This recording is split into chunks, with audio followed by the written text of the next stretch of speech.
Yo, everybody. Welcome to Off Panel, a weekly interview podcast about all things comics, brought to you by Sketch.com. I'm your host, David Harper, and this week's guest is the writer of comics like Stillwater, Afterlift, and Daredevil, as well as the artist of the just completed Sex Criminals. It's Chip Zdarsky. Thanks for coming on, Chip. What's up? Are you ready to talk about the premiere of The Mandalorian with me? I have not watched. I haven't watched it either. I just woke up this morning and that's like everything people were talking about on Twitter. Besides, like, they either loved it or they hated it. Actually, I really can't tell sometimes on Twitter. It's a little bit of both. I've only seen photos of Timothy Oliphant everywhere. I've seen that. I think he's a Mandalorian. I don't really know. But we're actually here because it's a very special week. The day this drops will be when Afterlift hits FOC. Stillwater is still coming out because it's amazing, and Daredevil's doing amazing things. But also, it was the week that you had to say goodbye to Sex Criminals. You and Matt Fraction said goodbye with the final issue number 69, which I have to presume was quite the leap in time. Either that or you guys just like numbering. But I am interested. You did this big write-up in your newsletter, which was wonderful. But, you know, what was it? This was, in a lot of ways, a project that fundamentally changed, I don't know, I don't want to be dramatic, but your, at least career, but maybe your life too? Like, what was it like saying goodbye to Sex Criminals? So yeah, the Sex Criminals absolutely changed everything for me. Before that, I was working at a newspaper and just kind of doing comics on the side. And even for Matt was winding down at Marvel and wanted to kind of do his own thing. And, you know, it was a project that we thought was going to last literally 3 issues. And within that first year, it was like #1 New York Times, like Time Magazine Comic of the Year. Like we traveled the world. Like I've been to countries that I just didn't think I would end up going to as a result of the book and foreign translations. And I learned to write just through Matt's scripts, which were amazing. And that helped me enter Marvel and kind of start this whole second phase of the career as a writer. It's impossible to really sum up how much that comic changed everything for me. So yeah, it was super sad. Yeah. I mean, I'm sure it was filled with a lot of complicated emotions, because I think the thing that's really interesting about Sex Criminals, and always has been interesting about it, and I think we talked about this before on the podcast, is how community driven it was. It's like whether it was like the porn in the woods in the beginning or just like seeing yourself on the page, you all found a way to connect disparate people in very interesting ways. Like I remember a New York Comic Con I went to, I think it was right after Sex Criminals had come out, and you guys had this like brimper party, and if I remember correctly, it was just like loaded with people, and I just think it's interesting. It's like it was always something that was yours and Matt's, but it was also everyone's in a weird way. Yeah, I remember that show. We were also lucky enough that people arranged that for us. Mm-hmm. Friends of ours, Andrea and Brianna, were fans, and they kind of created this community and hosted those brimp ups. Mm-hmm. And I remember the New York one, going to the bar. It was like 5 minutes late or whatever. I remember walking into the bar and everyone turned to look at me. And it's just such a strange feeling going from, basically nobody into someone that people look at when you walk into the bar. And it was like a couple hundred people there, I think. And all those kind of events kind of ended up being like that. The readers are, I'll never encounter readers as wonderful as the Sex Criminals readers, which is both wonderful and a sad thing. Mm-hmm. 'Cause you kind of know, like, well, this is it. Like, this is the only time in my life where I'll have the experience of like going to conventions, and like every reader is just like touched by the book. They have stories to tell you. They're just genuinely nice and wonderful. It was a weird switch going to Marvel. Right? Like, there's obviously like great Marvel readers, but also they're, for the most part, buying the books for the characters. Right. And their judgment on story is, whether or not you're writing the characters how they would write them. Yeah. And so interactions, or they're just like, they're buying the books out of a compulsion, and getting you to sign them out of another compulsion or speculation. So I got to watch it signing with Matt. Like, you could see which reader was going to be the Marvel reader, which one was going to be the Sex Criminals reader, as they were kind of coming to him. Right. So that kind of helped me prepare for it. But there's nothing like a Sex Criminals reader, and the way they interacted with us in the letters page, beyond the conventions, was just super rare. So that part's been incredibly sad to wrap this up, knowing that we're stopping that kind of back and forth. But also, like, I think a lot of readers have kind of moved on. Like, I think in our minds, like, this is the time for us to move on. Some readers grew up with it, which is also weird. Like, I'll have people come to me at conventions and be like, yeah, I started reading it in high school and the teacher found me with a copy and they got mad. And you're looking at them and they're just like a grown-ass adult now, like a job. And you're like, oh, that's so strange. Time just moves differently when you're that age. You were their porn in the woods. In a lot of ways, yeah. Like, that's the really strange part. Like, there have been a lot of stories about people kind of reading it covertly when they were teenagers. It's one of those books, like, obviously it's a mature reader's book, and I would not condone selling it to children. But I honestly, I'd rather them read that than Daredevil. Like, I would. Like, Daredevil's about, like, violence and the repercussions of violence. So I don't think it's necessarily bad for young people to read it, but I'd rather have them read something that's about sexual health and relationships and mental health, right? Mm-hmm. Yeah, it's always weird. No, I mean, that totally makes sense, because I think that's part of the reason why people connected to it so much. And I think that's one of the interesting things, is it wasn't just like this community was connecting with you and Matt. This community was connecting with each other. And I think it was because, like, to use a phrase that the kids like to say, like, they felt seen. It was like they would read these books, or read Sex Criminals, and they would see themselves in the pages, and they would be like, it's okay to be like this, or it's okay to be like that. And I think that makes a massive difference to people whenever they're reading fiction. I mean, whatever type of representation you're talking about, maybe it's, I don't know, you have a sexual proclivity, that works too. Yeah. Yeah, it's funny, I'm talking about just, like, readers interacting with each other. There were people who got married through the book, who like met each other at, like, Sex Criminal fan meetups, or met their partner by introducing them to the book. We had one convention in which, during our panel, a couple who were cosplaying as us, or as the characters, got engaged, proposed. Wow. Like, just like, yeah, super, super weird. And to know that it's got that life outside of us, with the readers kind of interacting with each other on that level, is also super humbling. I love the fact, I had no idea that you had specific people for Susie and John, like, as photo reference. Yeah. Like, seeing that picture, I was just like, oh my God. Like, I feel like they could, in 20 years, when there's like a Brimper reunion, they could be special guests. Yeah. I know, my friend Tiffy was made in a comic shop as Susie once. Like, I think she went in with her husband just to, like, kind of browse. And, like, I think the owner's like, oh my God, you look just like this character from this comic. She's like, oh, actually. That's amazing. Yeah, and Alex, the guy who plays John, actually works at a comic shop in Toronto. Like, that's his job. So I don't know how often he gets that, but he's been a model for a couple of comic characters, actually. Interesting. In other comics, yeah. I mean, he's like the handsomest guy in comic book retailing. Mm-hmm. So I think we all just kind of gravitate towards him for our, like, romantic leads.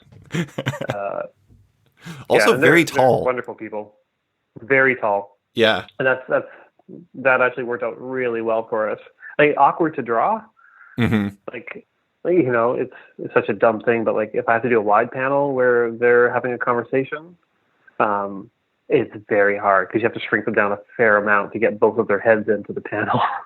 I remember you have to do like the opposite. I remember there was this movie in the 90s. Like I for some reason loved Emilio. I think it was Mighty Ducks that made me love him, but I loved Emilio Estevez when I was a kid. Of course. And Yeah. I watched the movie Free Jack, and later on I found out, which was him and Rene Russo, and I found out that apparently to make like that scene work visually, and also I think because Emilio had like height issues, like he felt like he didn't want to be towered over by Rene Russo.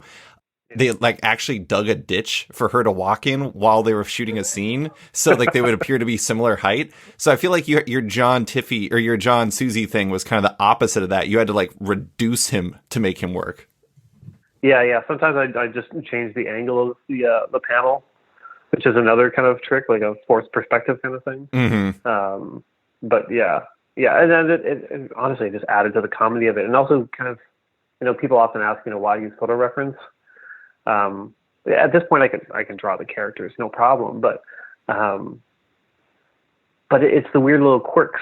Mm-hmm. Like, I would have them like kind of like laying next to each other. I'm like, well, how would those bodies interact? Like when there's such a size discrepancy there, and actually seeing them kind of playing with each other and taking the reference photos, like kind of introduces new ways of seeing the characters. And the different kind of gestures you'd have with the height difference. So yeah, that's been kind of a comedic blessing as well. I always think it's interesting. Like photo reference is such an interesting topic because like some people quickly associate it with like tracing or any number of other unhappy phrases. But really, there's so many different ways that it unlocks things for artists that are really about that. That verisimilitude, to use a fancy word, but like the authenticity of like how people behave and interact with each other. It's like you wouldn't have known that something like that height difference would play out like that if you hadn't seen it firsthand.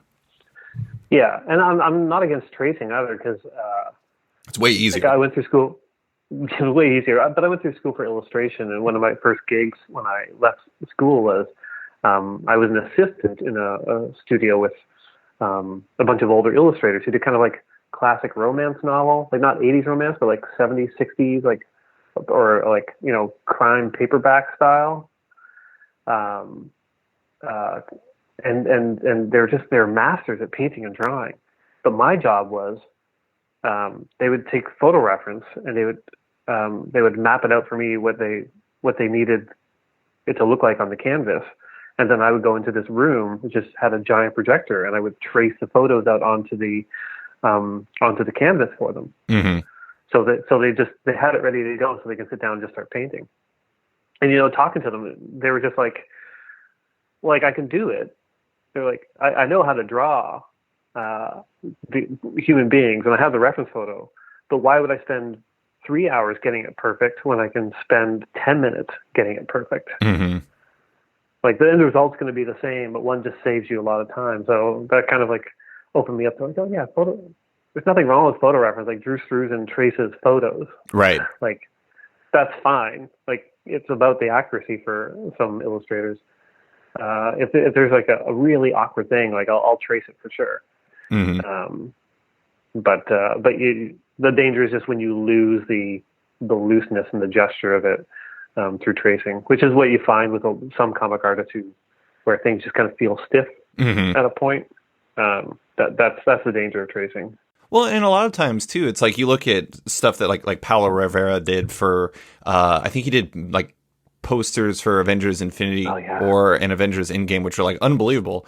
And, I'm not saying, I don't know what his process was for that, but when you're dealing with likenesses like that and you're painting all this stuff, it's not so much, it's like, it's not cheating. It's setting up parameters for you to work within almost. Yeah. Yeah. And Apollo is like, he's an amazing example of that. Like I would follow his blog and he would always have like Photo Reference Wednesday or whatever. And he would just show. It's so funny. He would show his process and like, it's like, oh yeah, like, sure. There's points where you're like maybe tracing, but nobody could, like, even if you said to someone, okay, yeah, well, go ahead, like make a poster and use as much tracing as you want. It'll still turn out like garbage. Right. But when Paulo does it, like he's got the skills to be able to like know how to adapt things, and not be slavish to it. And his work is gorgeous. Mm-hmm. Absolutely. Yeah. Well, so from Sex Criminals, Chip Zdarsky, the writer, was born. But Yeah. I do, I had a patron question that was wondering, whether there's going to be like a long gap between interior artist gigs for you, because Sex Criminals was a lot. Like that was your baby with Matt, and it's not so easy to find another like long-term project like that. Like, do you think that you'll be wearing the writer hat for a bit longer before you maybe go back that direction? Yeah, for sure. I mean, drawing Sex Criminals is incredibly hard. It was definitely the full-time job, and writing was kind of the part-time job or the second full-time job. Especially when we were, kind of back on schedule with it. Mostly just because I'm enough of a control freak that I wanted to make sure, you're penciling, inking, coloring, and lettering, like the design stuff, like every stage is just kind of another nightmare of time sunk into it. I remember saying to an artist friend after I'd finished drawing it, when they were like, "Are you going to draw something else again?" I'm like, "No, I'm going to take a hammer to my drawing hand," and so I don't do it. I've talked before about how comic artists have what I like to call short-term emotional memory. Like when you're working on an issue, it's all-consuming. It takes way too long. It's frustrating. You don't like the final product for the most part. And it's so labor intensive. When you finish it, you're just like, I don't want to do that ever again. Mm-hmm. And then like 2 weeks pass and a script comes in. You're like, oh, this is going to be fun. Yeah. Like you forgot the feeling you had when you were working on the thing. And I was already, I already fell into that trap. Like I finished Sex Criminals, and it was an emotional week drawing the final issue. And, my wife had to deal with me, crying about fictional characters. And there's a project for a company that didn't have an artist yet. And I was thinking about it. I was just like, man, like I love these characters. It'd be so cool. Maybe I'll just draw it. Like if I just draw it, because it's like a limited thing. It's like, there's like 5 issues or something. I'm like, I could do that. Like I know I can do it. And I casually mentioned it to my wife, and she was like, "There's no fucking way you're doing that." And I stopped, and I was like, "Oh yeah, you're right. That's crazy. Like I'm writing like 9 books right now. Like the idea of drawing Yeah. series for a company is bonkers." And when I actually sat down to do the math, I was like, "Oh yeah, that's actually impossible." So she's if anyone gets mad that I'm not doing interiors, it's my wife's fault. But she's correct, like because she sees the toll it takes, the drawing versus the writing. So if I do end up writing something, or drawing something, it'll probably be. I wouldn't even consider it for another 6 months, probably. Yeah, it's interesting because when you said it before, you initially described writing as your part-time job, and like then you expanded to your second full-time job. But it is interesting to even think about like how much work the art would be relative to. I'm not trying to make this like a writers versus artist debate. Any listeners? No one out there make this a writer versus artist. You're talking to a thing. writer artist, so you can have that debate. Yeah, no problem. But it is interesting that like how arduous drawing. Oh, doing all. I mean, it wasn't just drawing. You were coloring and you were lettering, doing design and everything for Sex Criminals. How much that was relative to the rather full slate you pretty much always have as a writer. Yeah. Like with writing, if you're screwed on a script, like you've just blown it, you can still write it in a day. Like it's possible. It's going to be a long, just lousy day, but you can pull it off. You might not like the end result. I've never had to do that, but like I know I have it in me because once in a while, like if I have a burst of energy, I can pull it off. You can't do that with drawing. Like it's going to take as long as it's going to take. Mm-hmm. Like you can skimp on some details and background stuff, but like you're still relegated to a page, maximum 2 pages a day, and it always feels like there's just that light at the end of the tunnel so far away. Like on a 20-page book or a graphic novel or whatever, like wow, amazing. You managed to do your page a day. You still got like 19 more days ahead of you no matter what. And then if you're coloring, you've got another like 3-4 days on top of that, and lettering another day. Like, I mean, you can stumble with writing, obviously. Like, I've been banging my head against the wall for like 3 days about a Daredevil plot, and it feels like I'm just getting nowhere on it. So there's that too. Like, writing with drawing, as you put in the work, you'll finish it. Like, it's just laying bricks. Right. With writing, it's not that. It's, you can get stuck on a thing for a long, long time. Or sometimes it comes really quickly, but I find that's never the case with drawing. Yeah. Well, let's talk a little bit about your writing. I do think, I was thinking about Daredevil, and before I even confirmed it, and I was like, I think this might be your longest run as a writer so far. And it is, in fact, true. You've written 3 more issues of this than you did of Spectacular Spider-Man. Wait, Spectacular? Yeah, Spectacular. So far, I mean, I guess you've released 3 more issues. I'm sure you're well beyond 23 right now. I hope so. Otherwise, Marco is probably very upset with you. Oh God. I've written up to 29. Okay. It's one of the only kind of good things about the pandemic is I did manage to get kind of far ahead of the schedule. Well, and that is interesting because I saw you're almost at the 25th issue, which seems like it's going to be a big deal. You said in a Newsarama interview that at first, during the pandemic, it was really hard for you to focus on Matt Murdock and his story because, there was a lot going on. But that shifted in you, saying that you really relish getting to disappear into writing this world. And I am interested, like, what changed and what made that such an escape in a way? Well, I mean, the first few weeks were about kind of making sure friends and family were safe. Like, I had friends and family. Like, my parents were in the States, and they weren't quite getting what the problem was. Yeah. And so convincing them to get into their truck and drive from Florida to get across the border before things shut down, that kind of took a lot of mental energy. And, I had friends elsewhere in the States who were Canadian. I'm just like, you've got to come home now. Like, you've just got to come home now.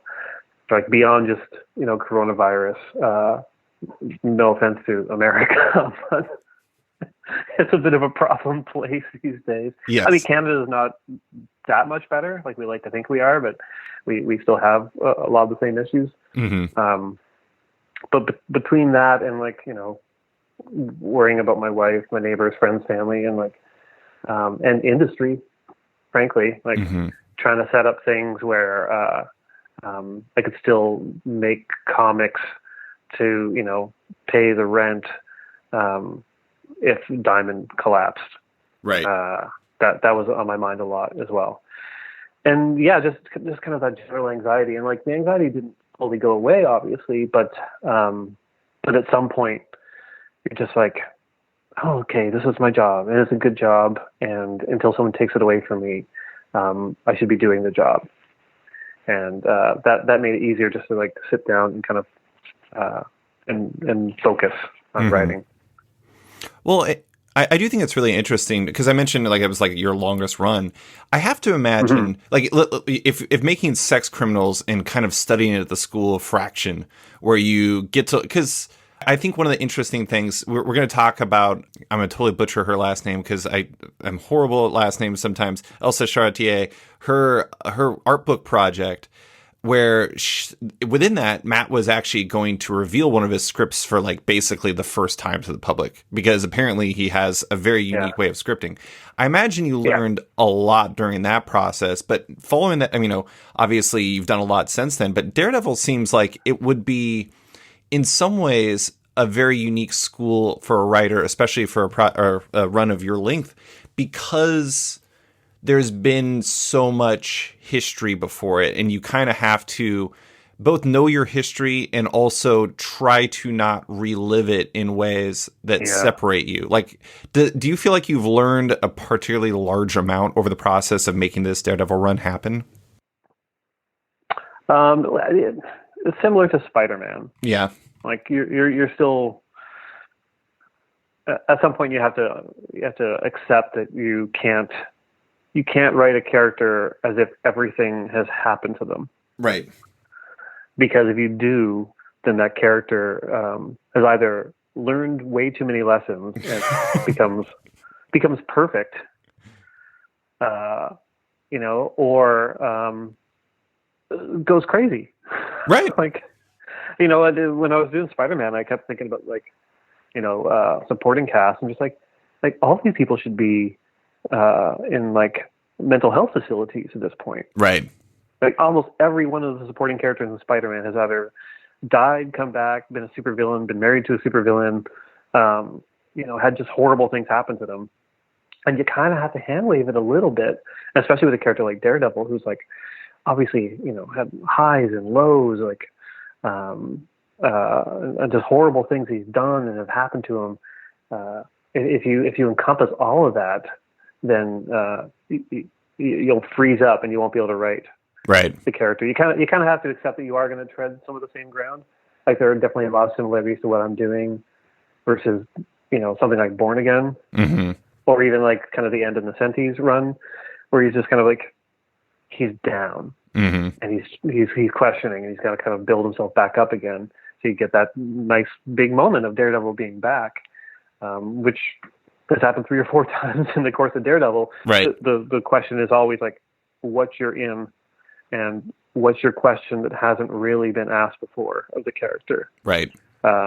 So that's been interesting, and trying to figure out what the follow up to that has been not challenging, but also, I don't want to say interesting again because I'm a writer and I should have better words. But it's daunting and kind of a fun challenge to kind of figure out what the new take can be. Yeah, I've loved it. Daredevil is such a character where you do whatever you want to do. Like you don't get the kind of pushback. Like I almost did, because at the beginning, when the Netflix show was still happening, they introduced me to like the showrunner at one point, just so he kind of knew like, who's the new guy writing Daredevil. Like maybe they'll pick up threads of what I'm doing. There are a lot more eyes on the book when there's a possibility of it becoming Netflix season 7 or 8. Mm-hmm. But as soon as that changed, as soon as the series was effectively canceled, those eyes kind of disappeared, which helped me in a weird way do whatever I wanted to do, because I didn't have to run it through as many levels, I think, at Marvel. And that's one of the only characters at Marvel you can kind of get away with doing that. Spider-Man, you couldn't. Yeah. No way. Like that character represents the company. So any kind of changes to the status quo there has to really, really be talked through with a lot of the higher ups. But Daredevil's on his own. Like he's not a mutant. He's not like Fantastic Four or Avengers. It's just Daredevil. Yeah. And there's enough of a history of writers and artists kind of just going with it and just kind of telling their own stories and it working.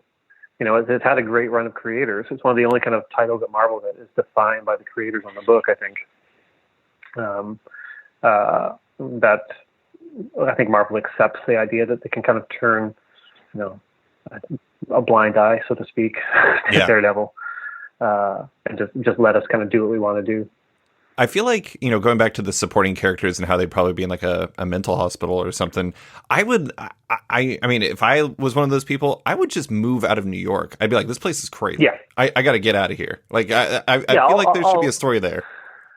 All logic falls apart in comics. Yeah, exactly. In Marvel comics, when these characters continue to hang out with each other or be in the same vicinity. Yeah, it just makes no sense. Like if I had like even like a slightly bad breakup, I move. I mean, I like New York, but at the same time, after like the 5th event, I'd be like, no, I'm out. I'm out.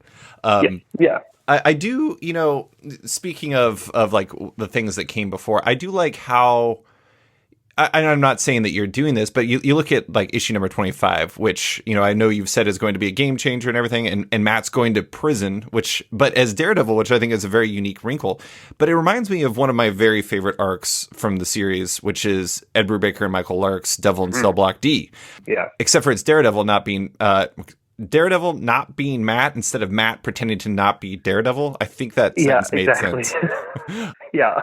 But I do think that is interesting. And I'm not saying that you did that as like a reflection or response or something, but it seems like having those kind of parameters of what came before would be in some ways beneficial to you as a writer, because it says, it's like when you're driving and there's like lines on the road and it says don't go over there, but you can go here and you can go as fast and crazy as you want. Well, maybe not if cops are around, but there can be benefits to that, I imagine. Yeah, I mean, I would have preferred if the character had never been to prison before. Sure. Because then what we're doing won't have the direct comparison. Right. But also I recognize we're doing it in a different way, and the results are going to be different. And once again, like so many things have happened to these characters. It's like, if I need them to go to prison, which I need Daredevil to go to prison, for not just for story reasons, but for character arc reasons, then I just kind of had to bite the bullet and be like, all right, we're doing it. There'll be comparisons. Yeah. But I think once people kind of pick it up and read it and see what's going on and what the changes are for the character as a result of it, I'm hoping people cut some slack. It's one of those things, like I hate solicitations more than anything. Oh yeah. It's probably the only kind of real fights I have in Marvel is like what to reveal, what not to reveal. So I was hoping that the cover to 25 would not be revealed in solicitations, but it was, because they need to sell comics, right? And I understand that. But I've definitely made sure that issue 25 isn't about prison. Right. It's a hard one, because like I want people to buy issue 25 real bad, and I'm trying to warn people that like if they sit on it, they'll regret it. Not in a threat way. Well, if it works, it's a threat. But yeah, I think retailers are going to be happy with it. I think readers are going to be happy with it. It's going to generate a lot of discussion, and Marvel's kind of letting me keep things secret. Yeah, which is nice. I do think it's an interesting challenge for creators on these books too, because you have solicitations and they talk up the book. And, a lot of times, let's say that they might overhype stuff to a certain degree. But then when you tell people you should read Daredevil Annual #1, it's really important. It is undeniably important, unless you, for some reason, never, well, you obviously did bring his brother back, but yeah, that was an important read. And it's interesting to think that in like some people's minds, well, it's interesting in the sense that they might be missing out on a big part of the story because they don't value annuals because they're not always valuable. But in this case, it absolutely was to the narrative. Yeah, like I one of my other fights was calling it an annual. I didn't want it to be called an annual. Like I wanted to be like a Daredevil special. Mm-hmm. It's why I added the one more day to it, because I'm just like, we can't just call this Daredevil Annual, because it's not like Atlantis Attacks Annual or something like that. Like, it's actually integral to the story, and it ended up being that annual or a special because the story was too big. Like when we were looking at the publishing schedule, we're just like, well, you can't do that in one issue, like not one regular size issue.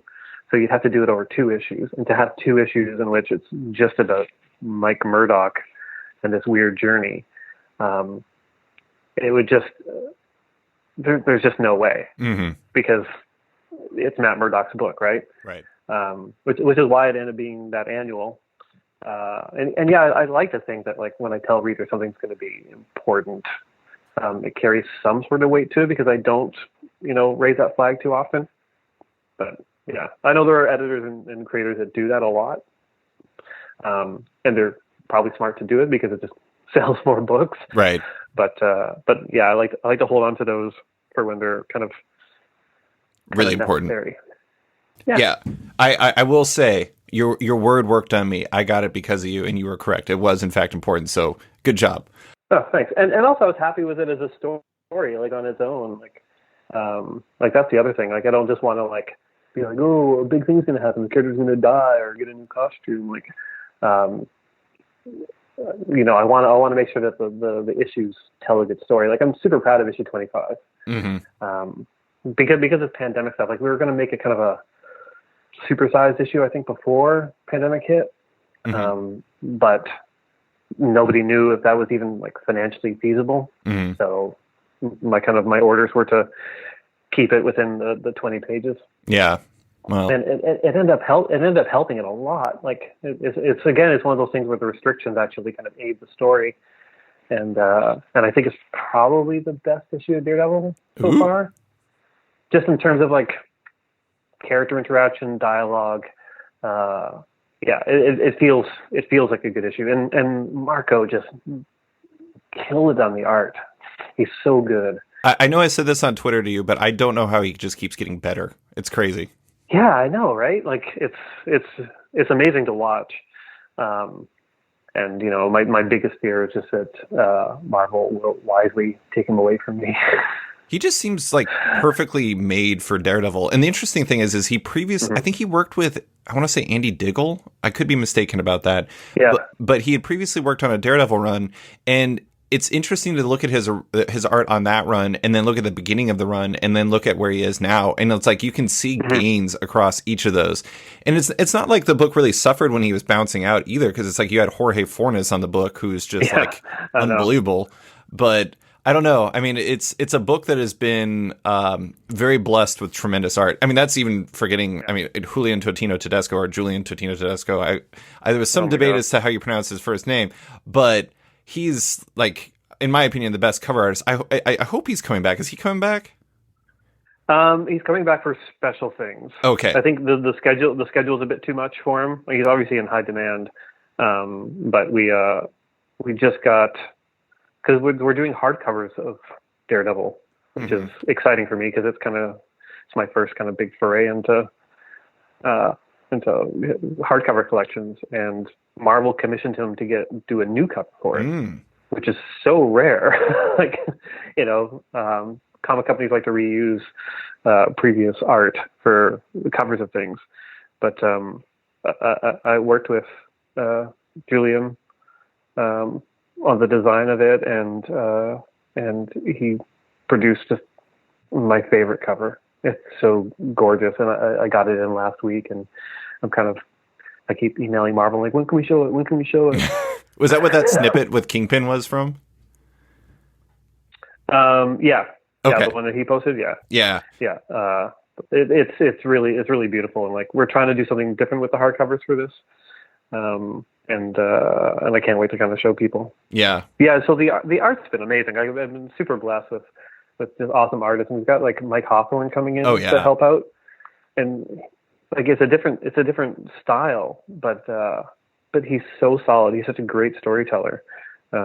He's doing like the King of Black issues with Marco. Kind of have like dual stories happening, and they're beautiful. Yeah, I liked Chris Mooneyham on. I always like Chris Mooneyham. I feel like he should do more stuff, and he was really good in the annual. I do want to say though, one thing relating to the art. I was in that same Newsarama interview I referenced earlier. You made a Stiltman comment when you were talking about Marco, and you said that Marco made Stiltman look cool. Stiltman, emphasizing Stiltman. I need to understand what you meant there. Are you suggesting that it's difficult to make Stiltman look cool? Yeah. So okay, I'll break it down for you. Stiltman inherently looks like garbage, like a toss-off character created to just finish a comic, kind of a joke, I guess you could say. I hesitate to say this, but the character has no legs. Like, factually, I guess we don't know. They could just be stilts. Well, there's that. No, but like as a character, it's got no legs, and I think that's why Stiltman was created. like as kind of an inside joke, like this character's got no legs. Mm-hmm. Let's give him really long legs. Mm-hmm. So yeah, no, he's not good on any level. But Marco did make him look really cool.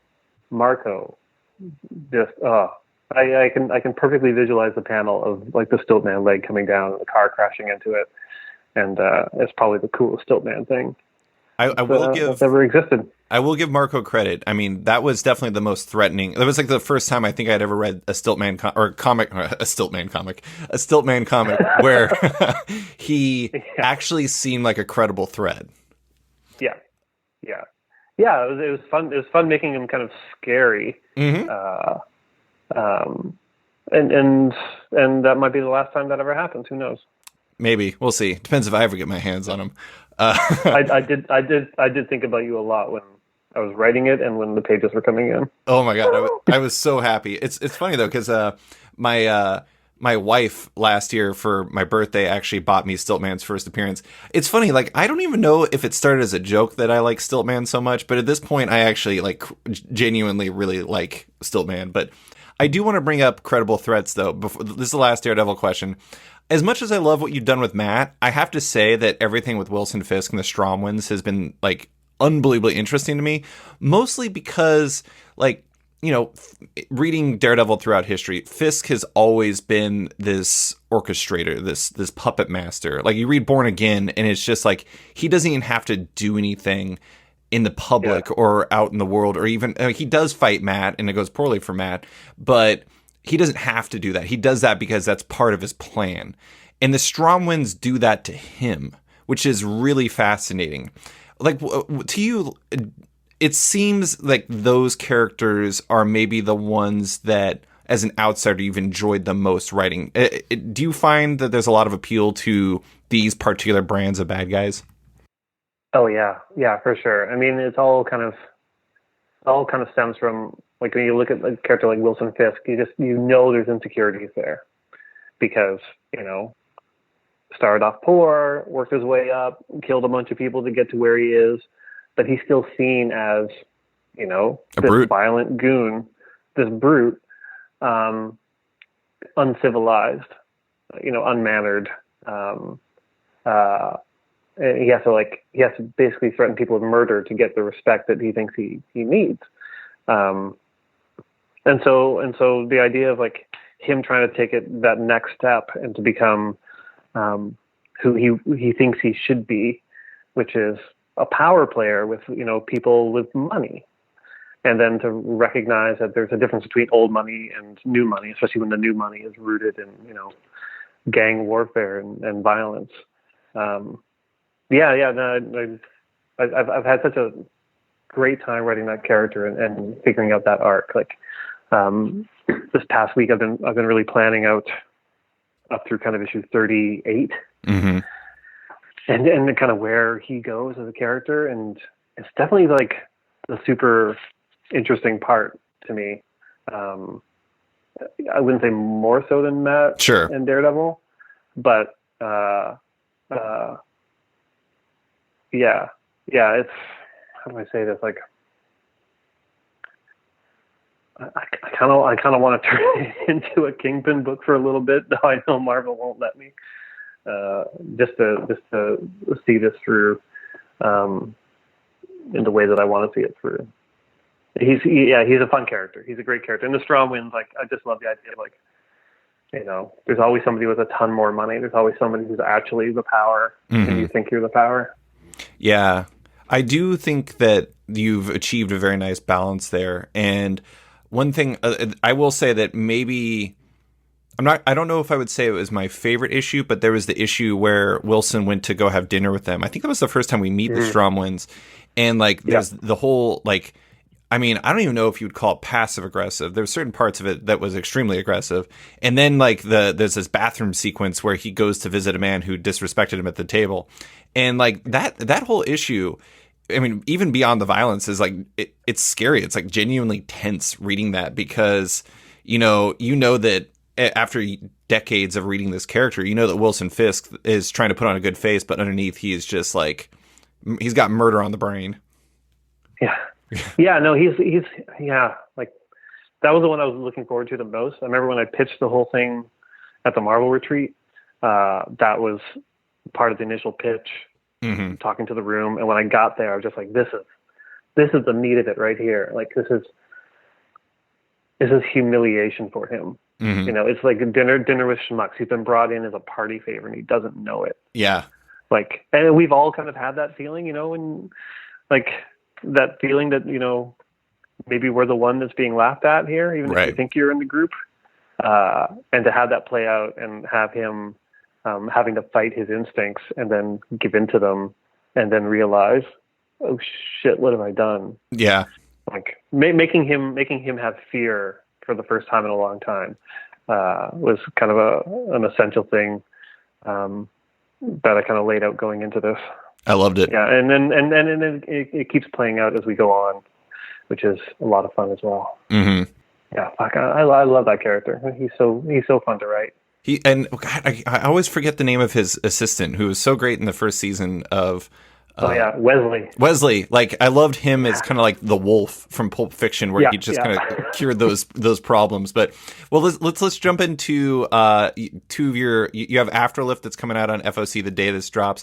You have Stillwater, or the trade paperback. The collection is coming out on FOC. Your Comixology original series with Jason Liu, and Stillwater, your current Skybound series with Ramon Perez and Mike Spicer. Now, I don't want to make it seem like you're like Sex Bomb and that you're here to make us think about death and get sad and stuff, but I do think it's interesting how those two books kind of came out within proximity of each other, and there's so much about death and our relationship with it.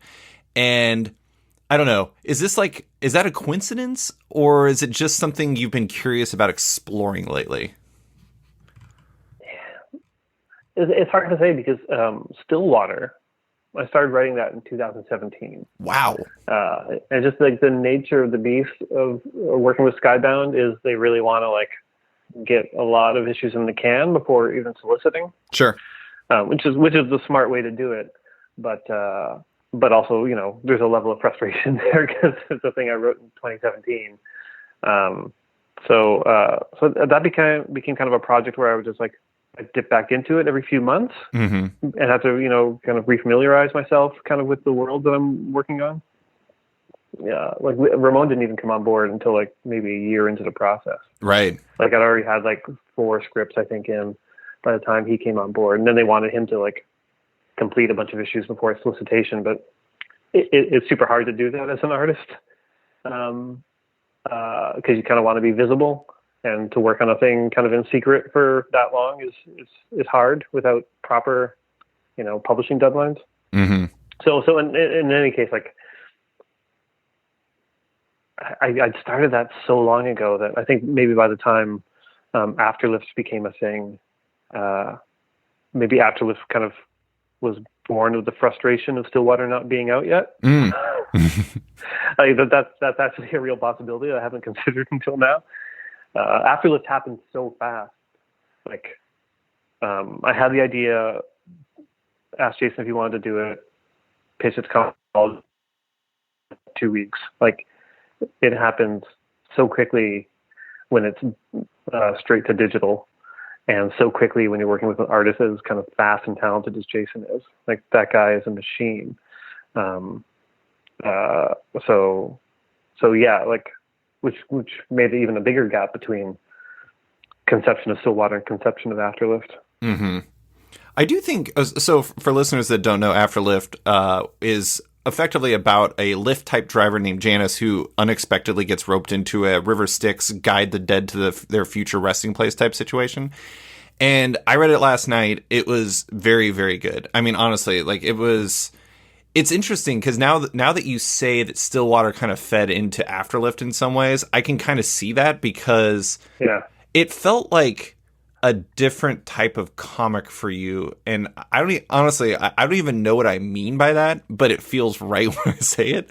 But it's just like, it was interesting reading it because it's got this great idea. The whole like ride share plus like Sharon and like the river Styx and like guiding people to afterlife thing. There's a logic to it that makes so much sense. But also like, and this is no spoiler for it, but it's got this really interesting cathartic nature to it. It's like the end of it is honestly like when I got to the end of it, I was just like, holy shit! Like this book that like whammied me. So it's a very clever idea that was even more well executed. I guess it sounds like it was kind of birthed from Afterlift or birthed from Stillwater to a certain degree. But what made that story an attractive one for you? Like what made that an appealing like angle for a story? You know what? It's so funny, like to weirdly take it back to Daredevil, and I'm just sort of piecing it together now. It started with Daredevil in such a strange way. Like I was having discussions with Marco about color because we were maybe butting heads make it seem stronger than it is. We were having disagreements when we were starting Daredevil about what New York should look like, like in terms of color. Because I was like, we need, like, he kept insisting that nighttime should be really blue and cool. I'm just like, no, because it's Hell's Kitchen, we need it to be hot. But a standard kind of colorist instinct is to make night scenes tinged blue. And so I kept telling him, just like, no, it's got to be like a Michael Mann movie. Like you feel the heat at night. And so I started watching Collateral so I could take screenshots of Collateral to send him, to show him like what like this Los Angeles night looks like. It's like oranges and greens, and you can you feel the oppressive nature of the heat. And while watching it, I was just like, oh, this is great. It's like Tom Cruise is like the devil in this movie. Like, oh, what if he was actually the devil? And that prompted Afterlift, which is, I'm just kind of putting it together now. That's amazing. So is he kind of, was it Doomu? Yeah, exactly. I could see that. I mean, honestly, like now I want to watch Collateral because I haven't watched that in a while, and Tom Cruise is amazing in that movie. Yeah, he really is. Him and Jamie Foxx too. Just that kind of the nervous energy of like you just don't know what the fuck to do in that situation. It's a great movie. It's got some great nighttime warm color scenes. And so that kind of started me thinking about just the concept of Afterlift, and I weirdly just been kind of already going down like a bit of a rabbit hole of kind of mythology stuff at the time, and so just thinking about the river Styx, and those things just kind of just collided, and the fun thing about Afterlift and what probably makes it feel different to you as a reader is it's my first time really writing a complete story. Yeah. Like, I've talked about this before, but working with Fraction, he described working for Marvel as continuously writing a second act. Like, cause you never fully wrap a thing up, right? Right. Because these stories go on forever.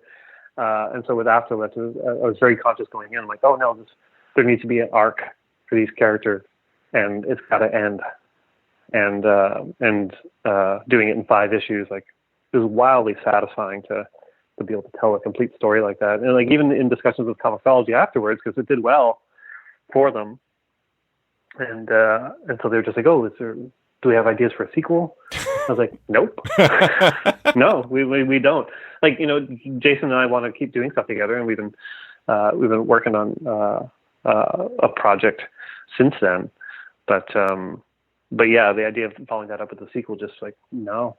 Yeah. Maybe I'll regret it when there's like a TV show and I want to sell like a ton of books, but it just doesn't feel like the kind of thing that needs a sequel. No. In itself is really satisfying. Yeah. I mean, like the ending is, I mean, the whole thing is great, but the ending it's the bow that ties everything together. And having a sequel, I'm not saying it would devalue the original, but it would definitely change it in a way. I mean, I guess as long as it starts the same lead. Yeah, and like, not to, bring it back to Dark Horse and the first print edition, FOC today, but I was really happy the fact that they were going to do proper print editions through Dark Horse, because I like the idea of this being on a shelf and being a complete thing. Like, so there's no like, oh, where do I start? And like, once you get into it, is there like 10 volumes of this? I was like, no, this is its own thing. There was a funny mistake because like I was proofing all the designs that Dark Horse were doing on it, which were great, but there's a number 1 on the spine because that's just the instinct, right? Like, right. Well, of course, this is volume 1. I'm like, well, there's no volume 2, so we have to get rid of the 1. Yeah. Again, just super satisfying.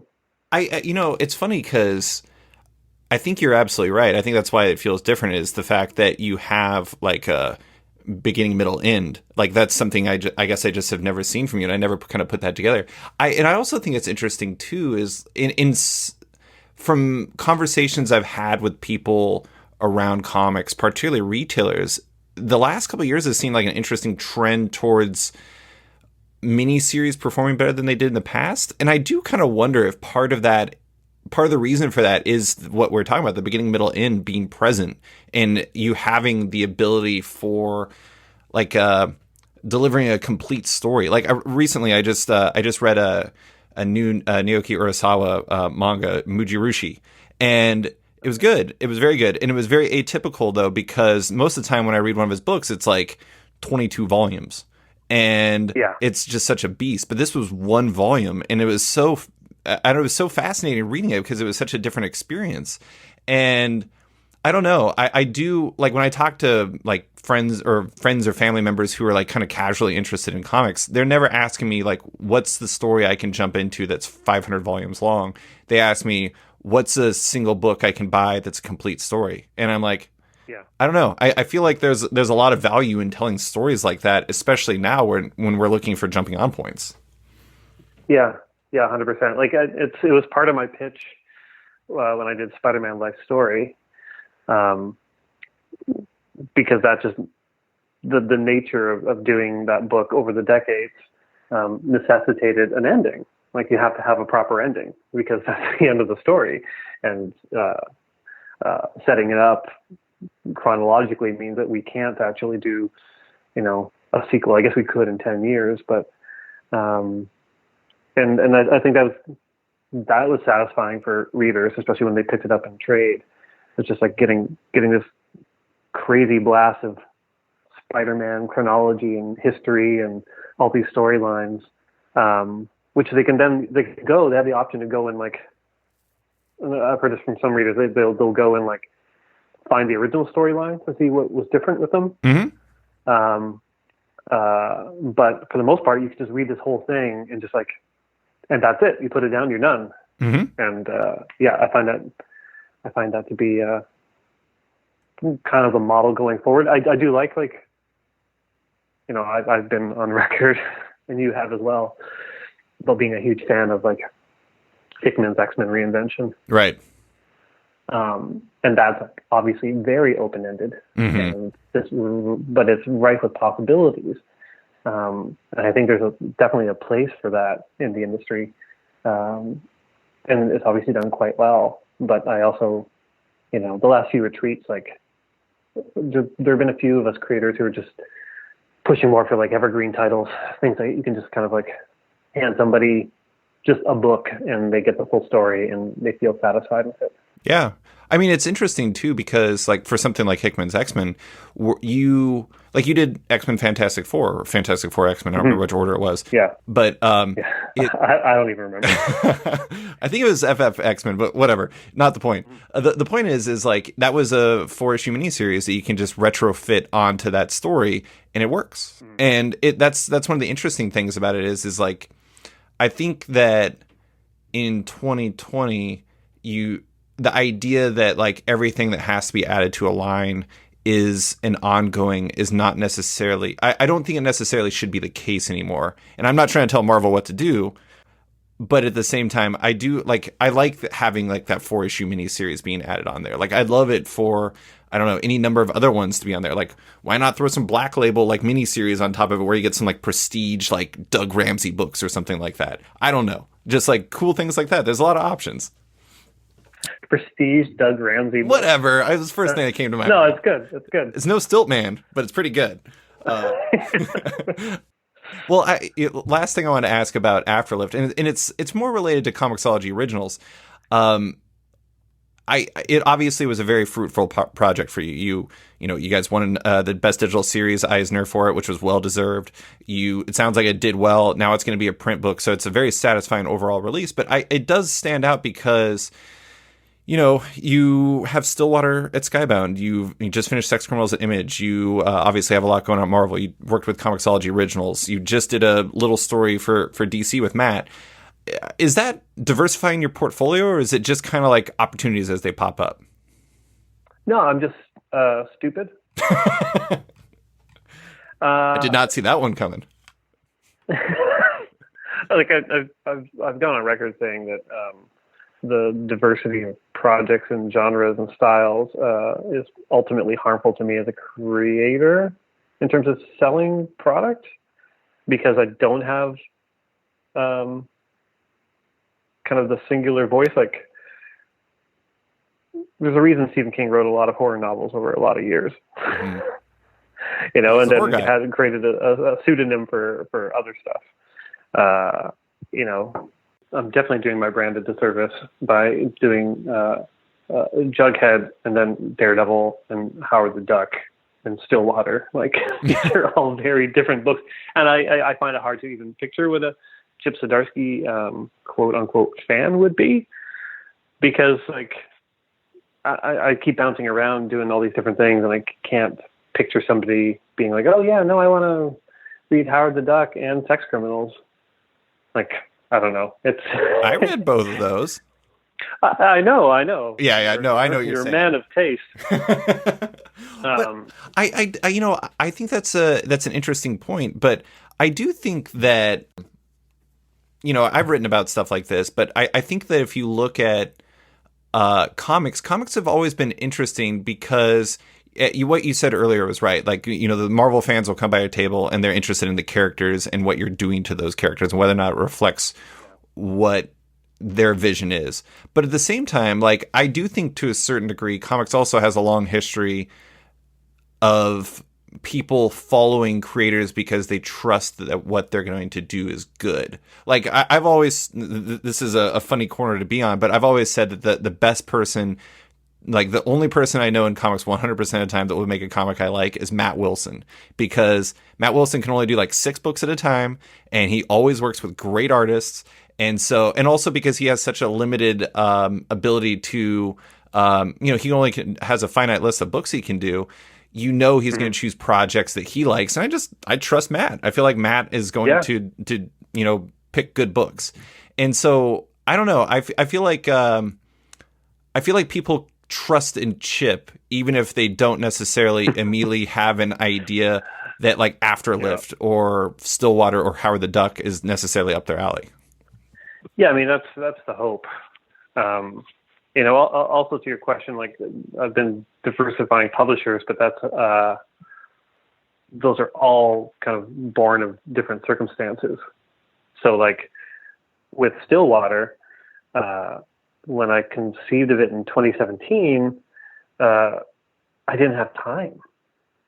Like, there's just no possible way for me to launch it as an image book, because to even the process of going and trying to find an artist to collaborate with, and then the colorist and the letterer, and then to put that together as a package. Like, I did that with Kaptara with Kagan, and it was a lot of work. And so I knew going to Skybound, they would handle that. Right. But it's not creator owned. Mm-hmm. Like, that's the one thing. Like, everyone is always like, oh, you're creator owned at Skybound. Like, nope, that's on me. Like, I went there, I knew the deal, they own it. And I get a percentage of profits. Right. So, but they handle everything. And my editor there, John Moisen, I worked with him on Howard the Duck, and he's fantastic in coordinating things, giving great notes. So I don't have to worry about that book as much. Mm-hmm. Nothing like White Trees, like, because there's just 2 issues, that was easy. We could handle it ourselves. But since then, I've hired Allison O'Toole, who edited Afterlift. Mm-hmm. I hired her as kind of like my full-time editor, production manager. So that's enabled us to do more image books. So I've got Sure. another image book coming up because she's able to kind of traffic manage it. And then Comixology was just like, seemed like a no-brainer because I wanted to do something quick. I was able to get a decent rate from them, so I could pay everyone what I think they're worth on the title, and we get all the rights. Mm-hmm. So it's like it's a super solid deal. Yeah. And that's why things have ended up at kind of different publishers, because it's all dependent on the different projects. Yeah. I do think it's interesting how, okay, so if I understand correctly, Jason Liu was an intern at Raid, and Ramon, who it sounds like Skybound brought on, not you, is at Raid. And I think it's funny that you like accidentally have like this, well, maybe not accidentally, but you have this like Raid connection that like is inescapable even if you don't choose it. Not that it's a bad thing because Ramon's perfect for Stillwater, but it's funny. Yeah. Yeah. It's amazing. Like Ramon came into the studio during the year when I was leaving the studio. Like we had just a bit of crossover there. And since then he's turned it into like this giant thing. I think they've got like 13 members now and we started with 4. Mm-hmm. So it's almost hard to like compare. It's hard to work with somebody in Toronto who doesn't have a connection to that studio at this point. But it's funny how it kind of worked out between the two of them. Jason's he's a huge talent who has done his own thing for years. And I kind of just wanted to show the world what he's capable of. I loved it. Because he is great. Great. Yeah. And it's also it's another Toronto colorist too, Paris. Elaine. Everyone's Toronto based except for our letterer Aditya in India, who's also an amazing find. Yeah, I love Aditya. I do think it's interesting too because like I read it last night by going on. I looked it up on Amazon and it's like, oh, it's free with Prime Reading, and I do think it's interesting doing something on Comixology because like the discoverability seems like it would be higher because it's just like, oh, are you a Prime member? Which is like most humans at this point. And it's like you get access to this large pool that might discover it for atypical reasons. But that was also part of the reasoning too. Like I wanted to see what kind of effect that had on other books of mine. Right. Because knowing that Comixology and Amazon would like push it to their devices and their services, and somebody finishes reading it, they're like, oh, what else has been done by these creators? And then they would, find my image books maybe. So yeah, that was part of the thinking as well. I thought it was really interesting at the end too when I swiped right because I was like, I really liked the backup stuff that you guys had done in there, like showing Jason's process and him talking about cars a lot because cars are always such a love-hate relationship. Yeah. But like when I got to the end, it actually was just like, oh, do you want to review this? And I was like, God damn it, I don't have a good reason to not review it, and so I did review it. So yeah, 5 stars, boom. Woo! But so let's talk about Stillwater just a little bit. We've talked about it a little bit already, but it's your newer series. You're 2 issues in with Ramon Perez and Mike Spicer. The solicit says nobody dies in the town of Stillwater. That's not just a promise; it's a threat. So this time we are threatening people. It's a whole lot more complicated than that. I feel like it's almost like a disservice, even 2 issues in, to get too far into it. I don't want to ask about the origins of the idea, but I do want to ask about. It's effectively about a small town that, as long as you're within the boundaries of the town, everyone is functionally immortal. Not just immortal, but they also, like, if they get hurt, like let's say if you fall off a building, like that prick Galen, you're functional, like you'll heal quickly. What was attractive about that? I mean, the genesis was. I spent formative years in a really small town, 1,000 people, and even at the young age, I got to kind of witness like the weird dynamics in a small town between my parents and like other adults. Like my dad would have fights with like the town mayor, and I was in love with the mayor's daughter. Like it was all this like classic small town stuff. Yeah. But I went back to that town a few years ago, and one of the things that struck me was like that, and it sounds really stupid saying it, but time stands still in these towns. Like whether it be fashion or just the places that I remember as a kid, like nothing really changed that much. And just that germ of an idea became like, wow, what if time actually did stand still? That's as deep as my creative process gets. But it's funny when I started to think about it more, it became kind of a problem-solving exercise and a world-building exercise, which I really hadn't had to do up to that point. Asking myself questions about, well, what would this mean for this town? If these are the kind of the rules I'm projecting here, like, how does that affect agriculture? How does that affect pets? How does it affect children, seniors, people with like long-held beliefs, people who are pregnant, like, and then once we brought Ramon on board, he also had all these questions, and we kind of like figured it out together. So part of the fun of the book has been kind of concocting the rules and the problems that come from them. When I was a kid, I belonged to this thing at school called Future Problem Solvers. And the idea was like, they would take like 5 or 6 of us and put us in a room, and they would give us a scenario. This is a scenario happening in the world. What are the problems that can arise from it? And then we'd have to figure out what the problems would be. And then at the end of that, we'd have to pick one of the problems and figure out solutions to the problem. And so that kind of has come in handy with a project like this, because essentially following kind of the same model, figuring out what the problems would be, figuring out what the solutions would be story-wise for the problems. And yeah, it's just, again, like, because I started in 2017, it's like this long exercise that I'm having with the book, which has been a lot of fun. I do think that, like, it's funny because I actually wrote down rules in like several questions, because it seems like, they're so focused on maintaining the sanctity of their paradise, which is clear. I mean, honestly, there's a lot of different like warning signs in the first 2 issues that this place is like not as great as the residents might think it is. But for some reason, this one inset panel that Ramon draws of a cat looking back at is like it's the most ominous part of the entire like first 2 issues. And it's, I know. It's wild. I knew you were going to say it too. I knew that was going to be the panel. Yeah, because he's so great. I mean, he's an amazing artist, so he conveys it so perfectly. But I really wanted to show dogs and cats together in a pack, and just how weird that is. Yeah, what is that? To the casual observer, you wouldn't really notice. Yeah, dogs and cats living together, like, yeah. that definitely made it feel weird. But it's definitely one of the things we talked about. Like once animals don't have to find shelter or food or give a shit about their owners. Do they give a shit about each other? Like what changes in the animals that kind of parade around the town, and whether they instinctually know that they have to stay in these boundaries or not. Yeah. Continue to live. So it's the little things like that I've been having a lot of fun with.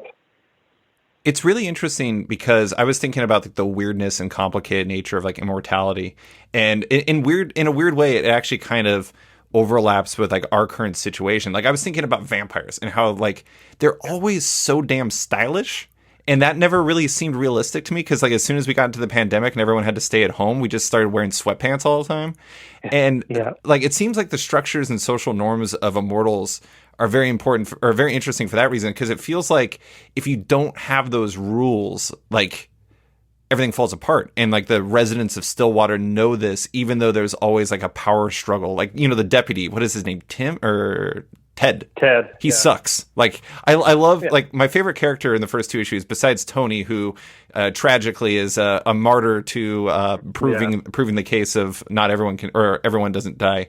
It's really interesting seeing their dynamic and like what you can do to punish somebody. Like when he's acting a fool in the second issue, and Sheriff Lister, aka Tanya, just shoots him a bunch. Yeah. And it's like, that's the type of thing you can do. It's like, I need you to know you're bad, so I'm going to shoot you a lot. Yeah. That's again, it's all part of like kind of the rules of society, and what shifts and changes, and what becomes normal after a long period of time. I had a weird question about the characters, though, because I was reading it, and because I was trying to, I reread both issues yesterday because I wanted to definitely lock in who, like, the character names and everything. So, like, Sheriff Lister, Tanya, her name made me think, like, Tanya is not exactly a normal name these days, or it's not a regular name. Did you, like, have to deliberately choose older names for these characters because they're immortals who've been probably living with these names for a long time? Yeah, I mean, I picked names of people in my life that are older. Okay. So essentially, like, yeah, how old would they be, you know, if time had progressed normally for them? Mm-hmm. So yeah, there's a bit of that. Yeah, good eye. Good eye, David. I also want to point out, in the opposite of a good eye, I love the part in the second issue where, because, you know, Daniel or Tommy or whatever you want to call him, you know, the second issue is really fascinating, if only for how it starts revealing a little bit more about his story, and the fact that, like, I mean, this is a spoiler, but it's like, if you've read the first two issues, it's not a spoiler, but it's really like, it's, let's say a soft spoiler, but let's say that the main character, his older brother is a child in Stillwater, which is really fascinating. But I love, Daniel has this line in the second issue where he's talking to the judge, who's a big old creep, and is just like, definitely gets off on being powerful, where he says, "You're a bunch of blades." And I love that line. But here's the thing. The judge didn't get that.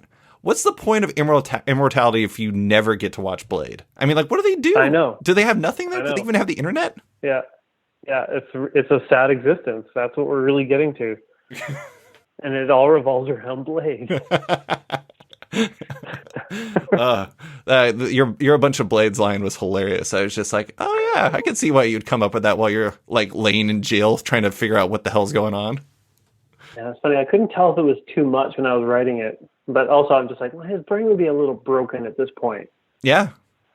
Like, after witnessing all that. So you kind of have to roll with it a bit.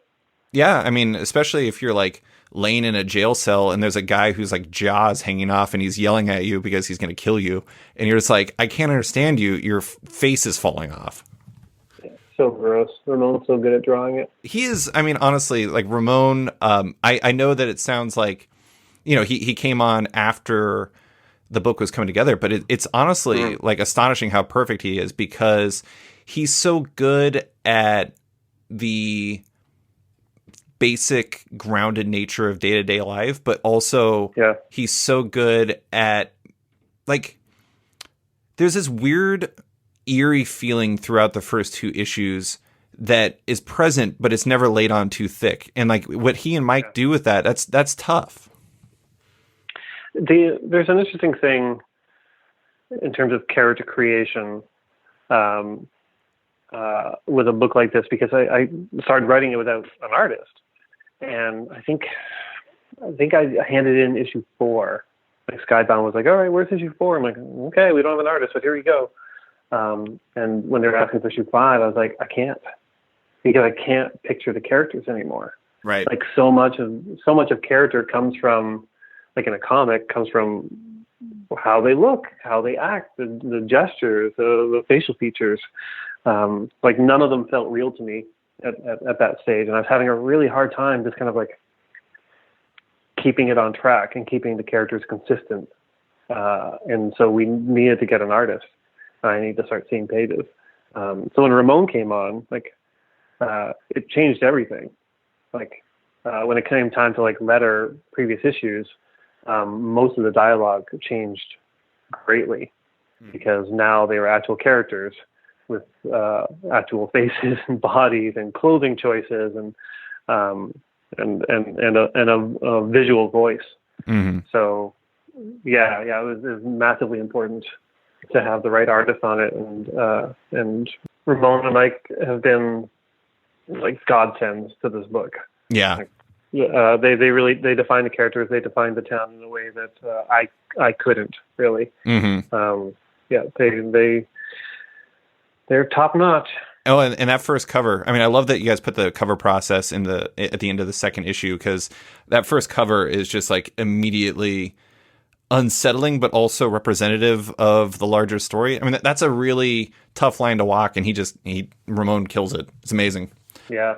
Yeah, I mean, one of the benefits too of being in the same city at that point was I went down to the studio and we sat in his like kind of meeting room and went through covers that we like, and we sketched things out together. And then Ramon kind of hit on that. I was like, oh, that's it. Like, being able to actually collaborate with your co-creators has been wonderful. Yeah. Well, I want to close with one final topic. I mentioned Elsa's art book Kickstarter earlier. You're writing a comic as part of that, which is totally rad. I love that you're doing that. I'm very happy that you're getting your $10,000 page rate. Yeah. It's wonderful. But within the announcement video, you revealed something even more shocking. You got rid of your beard. Although we were on video earlier, it appears that it's coming back. What? Yeah. Why? What led you down the path of getting rid of, at least temporarily, the beard? Well, my wife and I were planning to move out west for the winter, and we realized the only way to actually do that was to fly. And and with the giant beard, the tight seal of an N95 mask just doesn't really work. Though Fraction pointed out to me that like when he was in art school and he had to wear them in like shop class or whatever, you use Vaseline to seal it when you have facial hair. Yeah. But I considered that as well. I'm like, I don't want to do a 5-hour flight with Vaseline. So I shaved it off, and it was really upsetting. Like seeing what's underneath there, and the ravages of time. I don't recommend it to anyone. And yeah, so we did the flight with the tight N95 masks, probably too tight, and face shields, and we didn't eat or drink that morning, so we wouldn't use the washroom on the flight. Mm-hmm.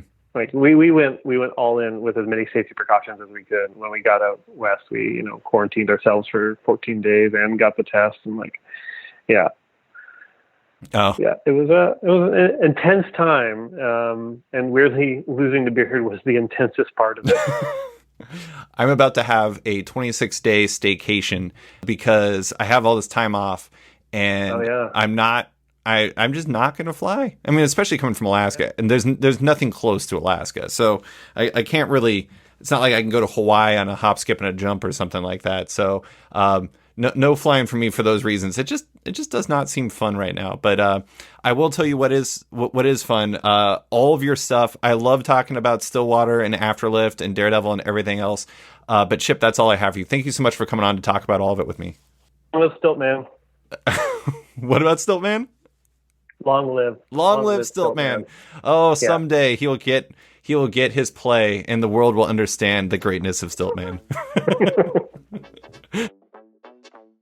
Thanks for listening to this week's episode of Off Panel with writer-artist Chip Zdarsky. You can find him on Twitter and Instagram at @Zdarsky, and his work in Daredevil, Stillwater, and the upcoming collected edition of Afterlift. Off Panel is once again brought to you by Sketch.com. Check out Sketch, my subscription comic site for long-form articles, interviews, and more, and consider subscribing for access to all the site's content and its members-only forum. If you're a fan of Off Panel, make sure to check it out on Patreon. If you back the show on there, you not only support it, but you get early access to each week's podcast, access to weekly content, and more. Also, don't forget to subscribe to Off Panel on iTunes or Spotify and give this show a rating or review while you're at it. You can find Off Panel and Sketched on social media by liking it on Facebook at /Sketched. That's SKTCHD. Follow on Twitter and Instagram at @SketchComic or following me at @SliceFryGold. Big thanks to all my existing patrons, including Patrick Brower, Declan Shalvey, Megan Marsden, Dan Guarino, Josh Williamson, Adam Freeman, Ben Wild, Brian Klein Q, SB, Antonio Offen, Nick Bennett, Daniel Whitfield, Scotty Young, Susanna Polo, Jeff Weira, Reed Hinkley Barnes, Mario Tiambang, AbductedTheComic.com, Andrew Carita, Matt Mahoney, Charlie Chu, Stephen Hall, Pensacola Pop Comics, Kim Eslin, Philip Myra, Christian Shelton, Kenny Porter, Chris Pacello, Torn Grudenbeck, Fuzz Bubbles, Christopher Todd, Transmitter Down, Waltz Buck Comics and Books, Carl Mizell, Danny Ollie, Paul Slates, Akil Wilson, Alex Dimitriopoulos, Terry Dodson, Liana Kingas, Keegan Ray, Wesley Gift, Sean Kirkham, Harry Small, Alistair Ross, Julio Anta, Brett A. Schmidt, Jason Goodmanson, Paul Reinwald, Vita Ayala, Tara Ferguson, Dave Slusher, WQ Comics, Akil Kokachi, Phil White, Sean Pinnell, Ken Heidelman, Philip Seavey, Al Ewing, Ryan Alcock, Nick Michelin, David Kelly, Rob Wilson IV, Nick Polito, Owen McCready, Brendan Fletcher, Gary Maloney, Jonathan Nilsson, Matthew Groom, Jason Massey, Adam Bogart, Xavier Files, Matthew Taylor, Nick Patera, Jacob Sorelli, Ford Gilmore, David Brody, Nick Hall, Bjorn Basin, John Hendrick, Steve Anderson, Ian Maxwell, Cliff Chang, Benjamin Chipper, Colin McMahon, Chris Palmer, Scott McGovern, Nathan Fairbairn, Kat McKenzie, Adam Highfill, Fiona Staples, Chris O'Halloran, Mark Abnett, Mike Murphy, Michael Shirley, Tom Barnett, Jim Demonakos, Norbert Niccolo, James Kaplan, and Mission Comics and Art in San Francisco. You guys are all the best. A quick thanks to Upright T-Rex Music, who wrote and performed Odd Panel's theme song just for the show. Check out their music on Spotify because it's completely delightful. Thanks for listening, and tune in next week for another episode.